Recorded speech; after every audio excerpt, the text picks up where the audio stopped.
How to change your high school on your Facebook profile. Today guys, I will show you how to do this. Just make sure that you like and subscribe in our channel.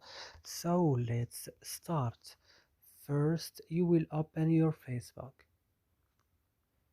Then when your Facebook is opening, you will just go here to this three line, click, and then go here to settings, and then you will just go down a little to profile information, and then you will go to here your high school. You will click on this pane, click edit school, and here you will change your high school, and when you finish you will just click save.